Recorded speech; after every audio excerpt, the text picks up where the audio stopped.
చివరి నాటికి 2 పడకల గదుల ఇళ్లు కేటాయింపులు పూర్తి. కాలనీలో 400 కోట్లతో మౌలిక సదుపాయాలు. కొత్త రెవెన్యూ డివిజన్లు, మండలాలు ఏర్పాటు ఉద్దేశం లేదు. మంత్రి పొంగులేటి శ్రీనివాసరెడ్డి కీలక ప్రకటన. రాష్ట్ర వ్యాప్తంగా అసంపూర్తిగా ఉన్న 2 పడకల గదుల ఇళ్ల నిర్మాణం ఏ స్థాయిలో ఉన్నా మే నెల చివరి నాటికి లబ్ధిదారులకు గుర్తించి కేటాయించాలని రెవెన్యూ, గృహ నిర్మాణ శాఖ మంత్రి అయితే తెలియజేశారు.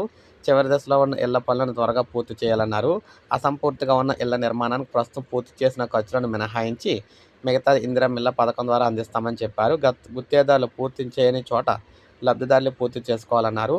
ఈ ఇళ్ల నిర్మాణానికి గ్రీన్ ఛానల్ ద్వారా నిధులు విడుదల చేస్తామని చెప్పారు. హైదరాబాద్ హౌసింగ్ కార్పొరేషన్ కార్యాలయంలో మెదక్, అదేవిధంగా కరీంనగర్ ఇన్ఛార్జీలు మంత్రులతో మాట్లాడారనమాట. ఇందులో భాగంగా ఈయన క్లియర్ ఇన్స్ట్రక్షన్స్ అయితే ఇచ్చారు. 2 పడకల గదులు ఇల్లు అనర్హులు ఆక్రమణలో ఉంటే తొలగించి అర్హులకు కేటాయించాలని, ఇళ్ల కేటాయింపులో ఎమ్మెల్యేలను భాగస్వామ్యం చేయాలని, కాలనీలో 400 కోట్లతో మౌలిక సదుపాయాలు కల్పించాలని చెప్పేసి అన్నారు. ఇక మనకి ఏదైతే ఇందిరమ్మ ఇల్లుకి సంబంధించి L1, L2, L3 జాబితా దరఖాస్తు ఎప్పుడు చేశారు అనేది ప్రధానం కాదు, అర్హులకు ఇల్లు అందించడమే ముఖ్యం అన్నారు.